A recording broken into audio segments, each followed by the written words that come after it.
원각경 8차 강경 목회도 2장입니다. 그래서 2장을 세부적으로 설명하지 않겠고 대략 이 보현장이 어떤 내용이라는 것을 말씀드리도록 하겠습니다. 이 보현장에는 보현명 연기 이렇게 되어 있어요. 이게 이제 대참에 나오는 말인데 이 보현장은 여러분 책에는 안 나오고 원래 교재에 나오는 얘기예요. 그 보현장은 연기를 밝히는 장이다. 이런 내용이에요. 연기를 밝힌다고 하는 것은 사실 이 보현장에 뭐 연기에 관한 내용이 나오지 않습니다. 제가 눈을 씻고 찾아봤어요. 여기에는 이제 연기라는 말은 나오지 않고 뭐 관련이 있다고 하면 무명이라는 말은 나오죠. 무명. 근데 왜 여기서 연기를 밝힌다고 했을까? 그게 의문이었어요. 뭐 때문일까? 제가 그걸 고민하다가 찾아낸 것이 바로 그런 거예요. 연기라고 하는 말은 우리가 잘 들어야 되는데 이 연기법은 원래 인연생기라는 말의 준말이에요. 인연생기. 그럼 인연생기라는 건 무슨 말이죠? 원인과 인자가 원인이라는 뜻이에요. 연이라는 건 조건이라는 뜻이에요. 생, 일어날 생자죠. 일어날 기회. 그죠? 원인과 조건에 의해서 일어나는 법칙이 연기법이에요. 응? 연기법은 우리가 다른 말로 하면 인연법이라고 해요. 그래서 인연 소기를 줄여서 연기라고 표현하고 그걸 인연이라고 해요. 그럼 이 인연법의 핵심은 서로 의존되어 있다. 서로 의지하는 법칙이다 이 말이에요. 이 세상에 존재하는 어떤 물건도 독립불변하는, 고정불변하는 그야말로 영원불멸한 그런 물질은 또는 그런 존재는 단 하나도 없다. 이게 연기법의 핵심이에요. 그럼 이 세상의 만물은 뭐에 의해서? 서로들에 의해서. 응? 서로 원인과 조건이 되어서 서로 의존되어 있다. 사람조차도 혼자 독불장군처럼 설 수 없잖아요. 그죠? 여러분 혼자 남편 싫고 나 혼자 살다고 해도 응? 나 혼자만 살 수가 없어요. 그죠? 내가 그러면 남편의 역할까지 다 해야 살 수 있는 거예요. 돈도 벌어야 되고 노가다도 해야 되고 집에 와서 음식도 차려야 되고 얼마나 힘들어. 그죠? 근데 그걸 나눠서 하니까 그나마 좀 덜 힘들게 사는 거잖아요. 그런 거예요. 그래서 서로 의존되어 있다는 것이 바로 연기법의 핵심이에요. 그러면 그 핵심은 또 바꿔서 말하면 이 세상에 존재하는 그 존재는 어떤 것도 실체를 가지고 있지 않다는 거예요. 그 실체란 뭐냐? 영원불멸한 자성을 가지고 있지 않다는 거예요. 네? 영원불멸한 거 한번 배우세요. 여러분들이 말하는 영원불멸한 게 있어요? 없어요. 그래서 이 연기법이 바로 실체가 없음을 증명하는 부처님의 깨달음이에요. 또 이 법칙은 새로 만들어진 게 결코 아니에요. 부처님이 이 존재하는 법칙을 발견했을 뿐이에요. 그래서 깨달음이라고 하는 거예요. 그걸 깨달았어요. 이미 원래 존재했어. 부처님 이전에도 존재했고 부처님 이후에도 존재했어요. 그러면 이 세상에 존재하는 존재 법칙이라는 소리예요. 불교만의 진리가 아니라는 거예요. 이미 이 세상에 존재하는 존재 방식이었고 다만 부처님은 그것을 깨달았을 뿐이에요. 그래서 이 연기법이라는 것은 서로 의지해 있다는 것이고 그 의지하는 법칙이 잘 적용된 교리가 불교에서 말하는 이런 거예요. 예를 들어서 중생과 부처가 같습니다. 이렇게 얘기하잖아요. 그죠? 그럼 중생과 부처는 뭐 때문에 같지? 제가 늘 여러분한테 설명할 때는 불성이 공유하기 때문에 같다. 이렇게 얘기를 했어요. 불성이 서로 공유하기 때문에 같다. 그런데 이거를 연기법으로 얘기해보면 부처는 중생 없이 존재할 수 없고 중생은 부처 없이 존재할 수가 없어요. 서로 의존되어 있다는 거예요. 중생에 의해서 부처가 나오고 부처에 의해서 중생이 나오는 거예요. 서로 의존되어 있다.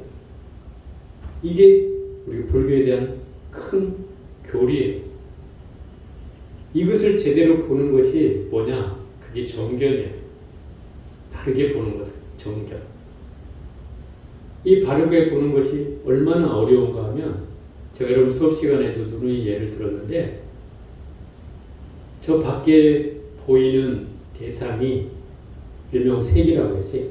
그죠? 색. 색이라는 건 있는 거예요? 없는 거예요? 어려워져. 여기서 대답을 회피하고 있어요. 이렇게 말하면 틀릴 것 같고 저렇게 말하면 틀릴 것 같고 이러니까 대답을 회피하고 있어요. 색이란 내 눈으로 보여진 대상을 말해요. 손으로도 만져져. 손으로도 만져진 당연히 우리는 있다고 할 수 있어요. 그죠? 근데 이 원각경을 공부하다 보니까 다 그게 헛거래. 네? 다 헛거래. 그러니까 있다고도 할 수 없고 없다고도 할 수 없어. 그죠? 내가 착각한 순간에 저게 보이는 거야. 저거를 제대로 헛것이라고 깨달으면 저건 존재하는 게 아니야. 그럼 존재와 존재하지 않는 것 사이에는 뭐가 존재해? 바로 이 연기법이 자리. 네? 있는 것과 없는 것 사이에. 연기법이 있어. 그 연기를 깨닫는 게 바로 보는 거야. 그게 이제 핵심이에요. 그래서 색이라는 거, 저 등이라 하얀 등이 우리가 하얀 등을 볼 때 아, 저거 하얀 등이구나 하고 여기는 사람은 훌륭한 사람이야. 근데 사람들은 저 등을 보고 어떻게 해? 내가 과거의 기억을 끄집고 와. 응? 과거에 아, 저 등이 내가 백중 때 뭔가를 했던 등, 그런 등인데 하면서 과거를 끄집고 나버려. 그죠?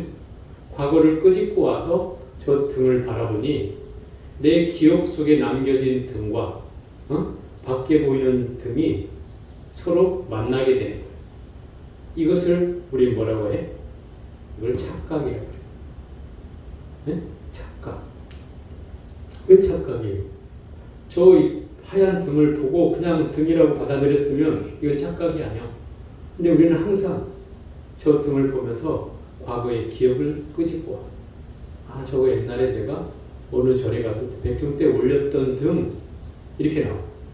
그러면 과거에 올렸던 등과 저 앞에 보이는 등이 같아요? 달라요? 다르죠? 이게 오해와 착각이라고 하는 거예요. 왜 이런 현상이 일어나겠어요? 정견을 하지 못하기 때문에 바르게 보지를 못해서 일어나는 현상이에요. 이것이 불교의 핵심 교리야. 이거를 깨우치면 깨달음이야. 응? 그런데 우리는 왜 못 깨닫냐? 우리 습관이 이걸 가로막아. 습관이. 업이라는 습관이 가로막아. 그러니까 나는 저걸 그대로 보고 싶은데 벌써 과거의 기억이 막 끄집어져 올라와. 응? 그래갖고 이거를 저거하고 대입을 시켜서 판단하려고 해. 이런 습관이 우리에게 끊임없이 남아있기 때문에 그것 때문에 계속 늘 사람들에게도 오해를 하고 착각을 하고 또 주장을 해. 심지어 자기가 맞다고 아이 맞다니까 하고 주장을 해. 제가 전번에 예를 들었어요. 응? 예를 들어 우리 저 임수자 보살님 저 하얀색 옷을 입고 저 앞에서 저 마스크 쓰고 걸어오니까 어떤 사람들이 다 저 임수자 보살님이네 이렇게 하는 사람이 있는가 하면 아니라니까 저 보살 임상숙 보살이야 왜 임수자 보살이야 하고 하는 사람이 있단 말이야. 그러면 임수자라고 여기는 사람은 잘 본 거죠. 그죠? 물론 환을 받지만 잘 본 거야. 그런데 임상숙 보살이라고 본 사람은 내가 저렇게 생김을 가진 사람은 임상숙이라는 기억이 내 의식 속에 있기 때문이다 이 말이야. 그죠? 그래서 그 의식을 갖다가 저 사람하고 딱 껴맞추는 거죠. 그런데 오류가 났어요. 여기서. 왜 오류가 났어요? 내 과거의 기억의 고정관념으로 가지고 있던 습관이 이 현재 판단하는 것을 뒤엎어버린 거죠. 그걸 눌러버린 거예요. 그럼 내가 봤던 건 다시 보니까 임수자보다 됐어. 그러면 결국 내 기억에 오류가 생긴 거죠? 이 습관이 우리는 늘 반복되고 있다는 거예요. 응? 여러분 삶 속에도 마찬가지예요. 누구를 만나도 누구를 대해도 이 기억 속에서 다 모든 걸 껴맞추게 돼 있어요. 우리 습관. 그래서 그 습관을 우리가 못 보기 때문에, 그 습관을 못 녹이기 때문에, 그 업장을 못 녹이기 때문에, 그래서 우리가 깨달을 수 없는 거예요. 그것만 제대로 보고 제대로 내 오해와 습관을 교정할 수 있다면 그건 깨달음을 얻을 수 있어요. 그건 어려운 일이 아니에요. 근데 우리는 여기에 항상 가로막혀서 그 습관 때문에, 이 습관은 엄청나게 무서운 거예요. 쉽게 안 없어지거든. 중요한 거. 잘 안 없어져. 그래서 그 습관들 때문에 우리는 늘 힘든 거예요. 우리가 업을 짓는 이유도, 결국 여태껏 이렇게 사경을 하고 있는데도 그 업이 안 없어지는 이유도 결국 우리는 과거의 업을 계속 끄집고 다니기 때문에 계속 그걸 쌓아가. 내 습관에 의해서. 그죠? 내가 잘못 보는 것도 업이 되겠죠? 이 착각이 하나 쌓이고 또 쌓이고 또 쌓이고 해서 업이 안 없어진다. 그러니 우리의 업을 맨날 쓰고 쓰는데도 여러분 하는 말로 맨날 언제 끝나냐고만 묻지, 응? 정작 내 안에서 해결될 수 있는 방법은 누가 가지고 있어요? 여러분이 가지고 있잖아요. 그런데도 그것을 못 알아차리기 때문에 이 공부가 힘들어진다. 여기서 이 연기법의 핵심은 뭐냐면 이렇게 해놨어요. 각종 화나가, 각가지 화나가, 화나라는 게 뭐야? 내 눈으로 보여지는 경계가 다 화나예요. 또 내 귀로 들리는 경계가 다 화나예요. 내 코로 냄새 맡아지는 경계가 다 화나예요. 내 입으로 맛을 볼 수 있는 경계가 다 화나예요. 또 내 몸으로 다임을 통해서 접촉하는 모든 것들이 다 화나예요. 또 생각을 통해서 모든 대상을 짓는 것들이 다 화나예요. 그럼 이 세상에 화나가 아닌 게 없어요. 그죠? 아닌 게 없어요.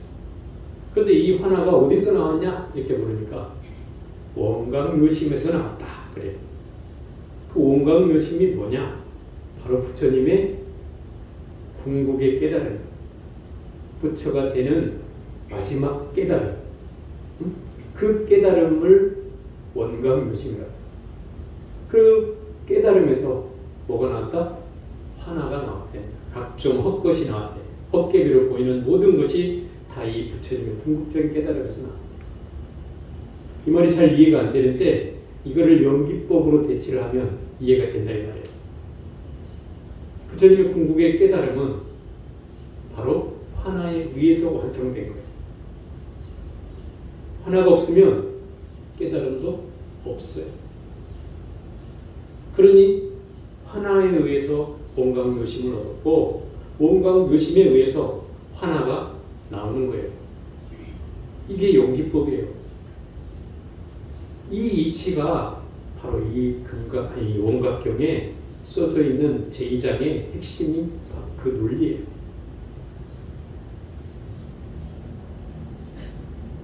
그리고 또 뭐라 그래? 화나가 다 사라져도 본성은 사라지지 않는다. 응? 허공 본성이라는 본래 그대로예요. 사라질 바가 없어. 본래 그대로인데 우리는 허공 경계가 허공꽃이 사라졌으니 뭐가 사라졌을 거라고 여기에 들 뿐이지 실제 허공은 그대로다. 우리 불성이 지금 이렇게 움직여서 나타나고 있지만 정작 우리의 온자리는 그대로예요. 우리는 어디서 왔어요? 여러분 온자리 알아요? 어디서 왔어요? 응? 어디로 가요 그럼? 응? 몰라? 그치, 온 곳도 모르는데 뭐 간 곳을 알겠어.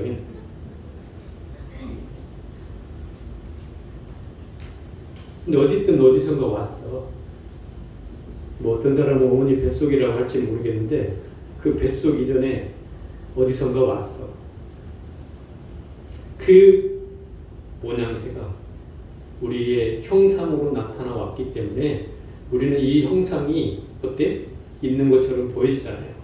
손으로 만져지고 꼬집으면 아프고 그죠? 소리 지르면 소리 나오고 아 이게 나야 라고 우리는 얘기하잖아요. 그런데 이 나라고 하는 게 뭐다? 하나래. 네? 하나래. 헛개비라는 거예요. 그럼 나의 본래 모습이 있을 거 아니에요. 그죠? 이 헛개비라고 하면 나의 본래 모습이 있을 거 아니에요. 근데 그 본래 모습은 어디 있냐 이 말이에요. 어디에 있어요? 여러분 안에 있어요? 안에 있어요? 아니 다 헛거라니까. 마음과 몸뚱아리가 다 헛거라고. 그 어찌 안에 있냐고. 이게 이제 헷갈리는 부분이긴 한데 우리의 공성은 그 자리에서 벗어나지 않고 그 자리에 있듯이 우리의 불성도 그 자리에 있어. 우리는 거기에 몸을 빌려서 나왔을 뿐이야. 실제 없어. 보이지 않아. 드러나지도 않아. 그래서 온 바도 없고 간 바도 없다 그러는 거야. 이제 어려워지지 이렇게 얘기하니까. 왜 오는 바가 없어요? 몸뚱아리만 왔을 뿐이야. 본질은 온 바가 없어. 그냥 그 자리에 있을 뿐이야. 그래서 온 바가 없다. 그럼 가면이 가는 바도 없겠죠. 그런데 이것이 철저히 나의 몸뚱아리와 서로 연기되어 있다. 서로 의존해 있어. 아무것도 없는 것 그 존재가 나를 만들어냈어. 또 나로 인해서 그 본래 그 존재를 알게 되어 있어요. 의존해 있어. 그죠? 그러니 서로 불가분의 인연의 법칙에 의해서 연결되어 있다 이 말이에요. 그러니 없는 것이 있는 것이다 하는 말이 되는 거예요. 그래서 그 도리를 이 보현장에서 얘기하고 있는 거예요. 그래서 이 장에는 이제 핵심되는 구절이 그 중생의 근기는 차별이 있어요. 네? 중생의 근기는 차별이 있어. 깨달으면 차별이 없는데 중생의 근기는 차별이 있어. 그래서 이근 중생이라. 이근 중생. 이는 날카로울, 이로울 이자이기도 한데 여기서는 날카로울 이자로.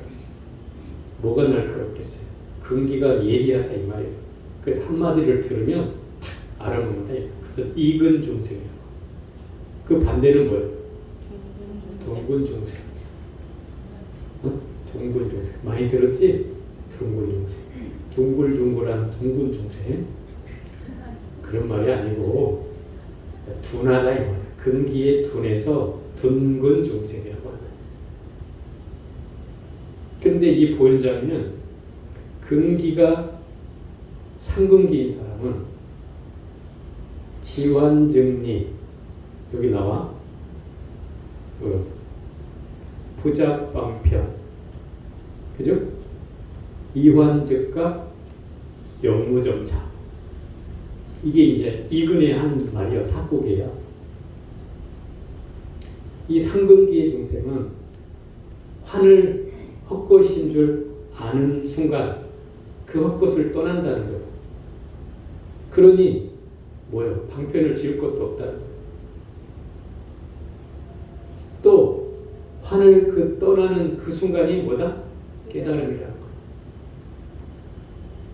그러니 점차로 닦아갈 이유가 없다는 거예요. 이건 상근기 중생한테 하는 말이에요. 너무 좋은 말인데 내가 상근기가 아니어서 이 말이 참 안타깝게 들릴 수도 있는데 이게 바로 상근기에 하는 얘기. 바로 문수장에서 한 얘기를 여기서 되풀이하고 있는 거예요. 그런데 둥근 중생은 어떻게 해야 돼요?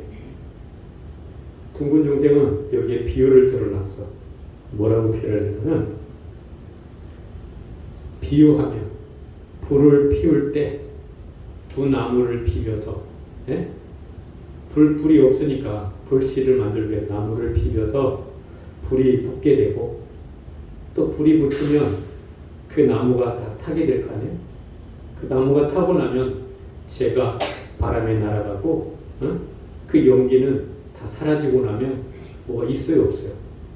아무것도 없어요.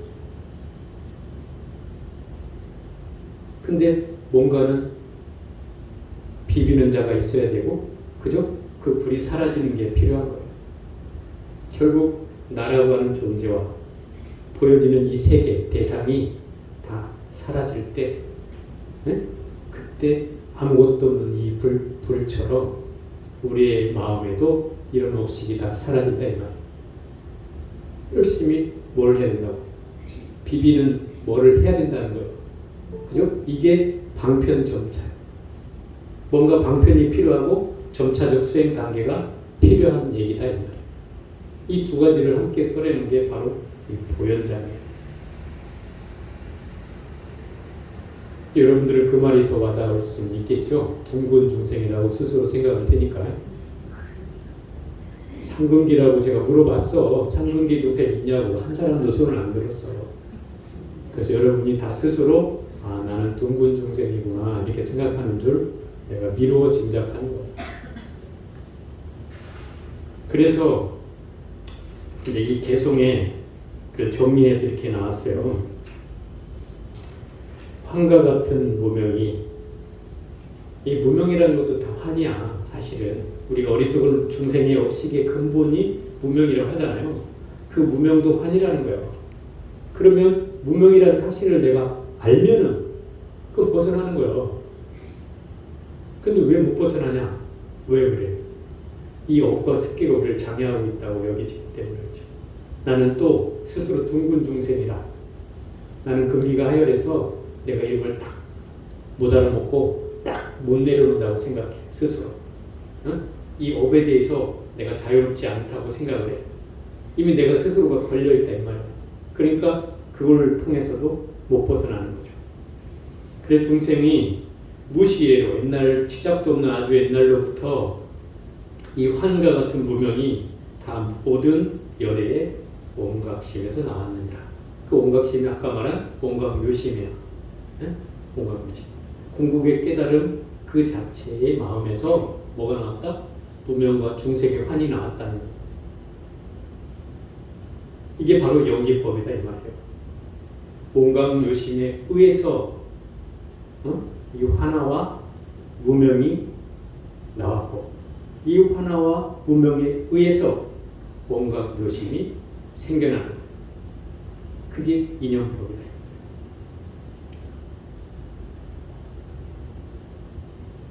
제가 그 몇 번 설명했어요.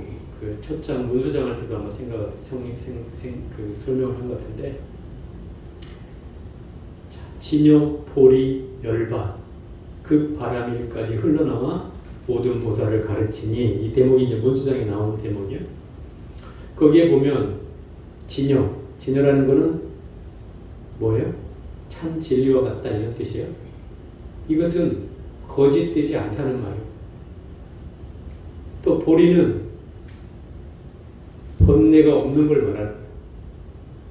또 열반은 생사를 벗어난 걸 말하는 거예요. 그러면 반대로 얘기하면 이런 거예요.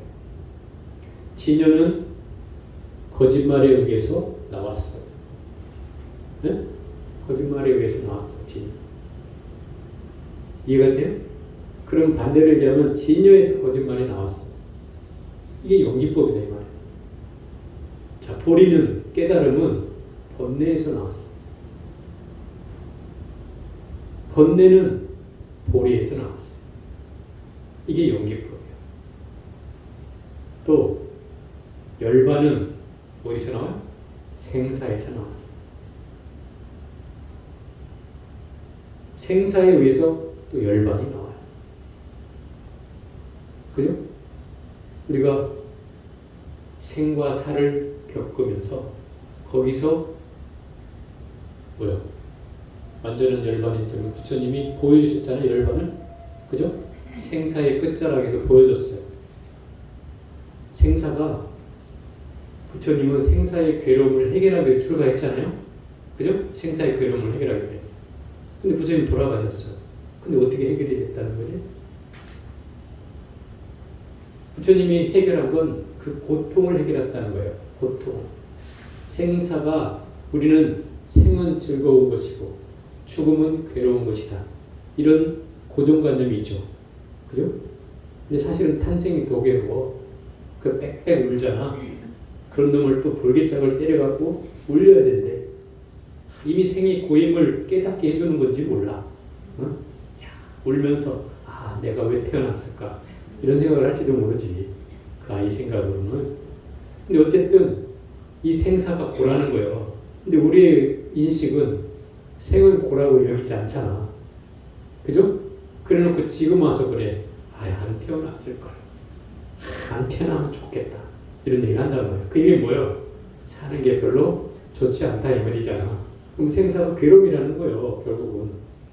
그런데 부처님이 그걸 극복했다라고 하는 말은 생사로부터 자유로워졌다는 뜻이고 그 자유로워졌다는 뜻은 괴로움이 없다는 뜻이고 그래서 생사가 뭐다? 둘이 아니다. 생사가 바로 하나다 라고 하는 거예요. 왜? 태어난 곳이나 죽을 곳이나 똑같다 이 말이에요. 그게 생사가 둘이 아니다. 그럼 생사의 괴로움이 해결된 그 자리가 뭐예요? 그 열반이래요. 어? 생사의 자리가 다 해결된 자리가 열반이에요. 그러니 생사가 곧 열반이다라고 하는 말은 생사가 있기 때문에 열반이 나온 거예요. 그죠? 또 열반에 의해서 생사가 나오는 거예요. 이 이치를 우리가 알아야 결국 불교에 대한 이해를 할 수 있다. 이건 시종일관 나오는 논리야. 그래야 불교가 이 원각경이 어렵지 않게 이해될 수가 있어요. 선생님 제가 할 얘기가 있는데 조금 얘기가 길어질 것 같은데 길어지면 안 되고 짧게 뭐 질문이면 질문이고 질문만 하라고? 뭐 아니 이 공부하는 과정에 내가 이거 경전을 밤을 새고 스님 말씀하신 대로 그 지금 해보기를 다 해봐요. 그런데 그 내가 과거에 끄달려가지고 그 떨어지지 못해 지난 우리 법회날 그날 스님이 법문할 때 80살 먹은 너 보살이 과거에 끄달려가지고 배로 쭉 끌려가고 있다. 이렇게 내 귀에 들리더라고. 그래서 참 이거 스님이 법상에서 이 말씀을 왜 하셨을까 하고 딱 잡고 거기서 앉아서 그 자리에서 조복을 받고 생각을 하고 내가 과거에 끄달리지 말고 현재를 보고 가는 건데 내가 왜 과거에 끄달리고 있을까는 그 순간을 일으키고 내가 조복받고 항복받고 얘기할 때는 하나도 없이 싹 가시고 없더라. 그런데 3일 전에 내가 친정 어머니 아버지 제사가 있어 갔다 왔는데 영감이 가지 말라는 걸 갔더니 문을 잠그고 새벽 1시 반인데 안 열어주더라고. 그래도 잠궜다는 걸 알면서도 그것은 상에 안 일어나더라고. 20번을 눌러가지고도 안 돼서 전화를 걸어서 문을 열고 들어가도 아무 소리 안 하고 그냥 편하게 정말 들어가서 자는데 모든 것이 너무 깨끗하고 좋더라고. 그러더니 어제부터 약간의 안개 같은 그런 게 또 일어나더라고. 됐어요. 거기까지만 1장까지만 하자고.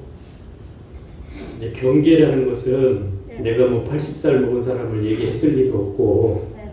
보살님이 일으킨 경계야 그게. 네. 근데 그 경계를 하나 넘으면 또 뭐가 보여? 또 보이는 거야. 그 안개라는 것도 또 다른 경계가 나타난다는 뜻이야. 끝이 아니야. 항상 새로운 시작이 또 있어. 항상 공부는 끝이라 생각하는 순간 우리는 망상에 떨어지는 거야. 끝이 아니야. 항상 시작. 어? 근데 그게 순식간에 그냥 그러니까 그 경계는 봤는데 그렇다고 막는 그 방법이 있어야 될 거 아니에요. 어? 그 막는 방법이. 뭘 막아? 열심히 하면 돼. 뭘 막고야. 아무리 조국받고 해도 그 순간 조국을 다 못 받았다는 얘기지. 뭐 조국 받으면 끝난 거지 다. 조국을 못 받았으니까 거기 또 걸리는 거지. 경계가. 경계는 끝이 없어. 왜 끝이 없어? 맞아요. 끝이 없어. 그 내가 맞아요. 부처가 네. 되는 순간까지 있는 거야. 네. 그 경계는. 네, 그건 그런 줄 알고 공부를 할 때는 내가 조복받았으니 끝이다. 이러는 순간 나는 또 망상으로 떨어져서 저 지옥 구덩이에 들어가고 있는 거야. 그래요. 맞아요. 그러면 안 되고 일단 경계는 늘 알아차려서 아직도 내가 부족하구나. 그럼 또 열심히 또 하면 돼. 또 하다 보면 또 한 경계를 넘고 또 하다 보면 또 한 경계씩 넘는 거야. 그 경계가 무수해. 무수하다고. 예를 들어서 이렇게 얘기해. 우리가 화엄경에서 53선지식을 얘기할 때 등각, 묘각 해가 51위가 등각이고 52위가 묘각, 그 다음에 부처님. 그러면 단계로 치면 등각과 묘각을 오르면 그 다음 단계가 부처님이니까 코앞에 있는 것처럼 보이죠?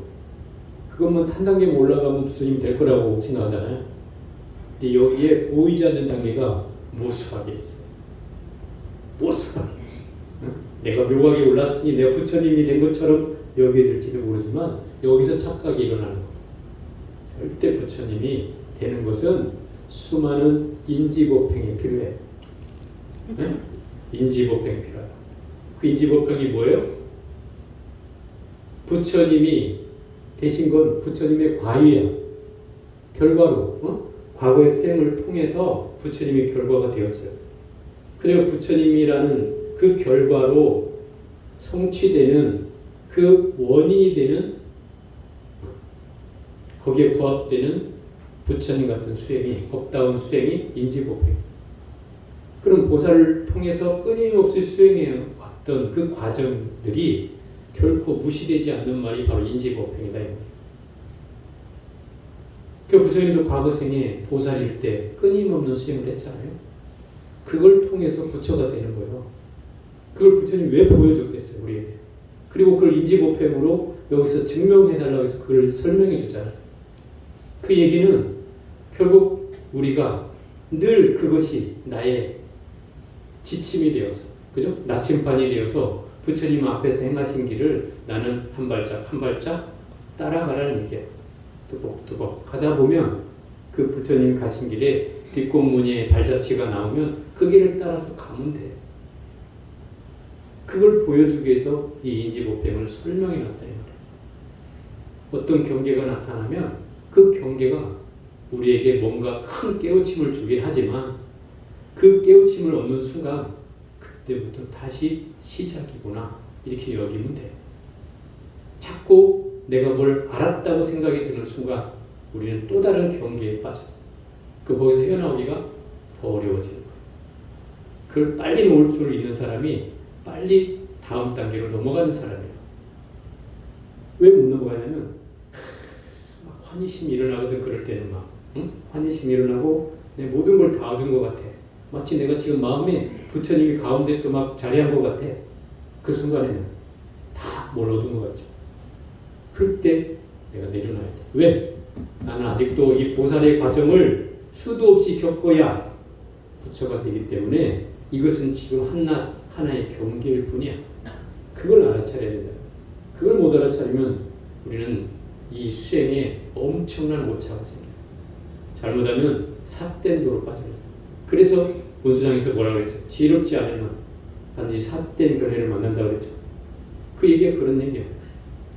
삿된 도를 만나게 된다. 그래서 열심히 정진해 가면서 내가 바른 법으로 향해 가고 있는지를 알아차려야 돼. 그래서 선지식이 필요한 거고 스승이 필요한 거예요. 그럴 때 내가 아는 소리를 해대면 이제 가서 죽비로 한 대 내쳐가지고 정신을 바짝 차리게 하는 거죠. 그래야지 내가 또 다시 근심을 내서 또 정진을 하는 거예요. 그런 수행이 바로 여기에 이 본수장과 보현장에 고스란히 설명되어 있다는 거예요. 이 개송은 앞에 지금 내가 했던 설명을 요약해 놨어요. 그래서 뭐 오늘 쭉 얘기가 길어져서 이거는 이제 여러분 읽는 걸로 대신하고 여기까지 하고 마치도록 하겠습니다. 잠시 쉬었다가 경을 읽도록 하겠습니다. 경전을 신나게 읽어보겠습니다.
남자 연예인들 원각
Thank you.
읽어보겠습니다.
요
Hallelujah.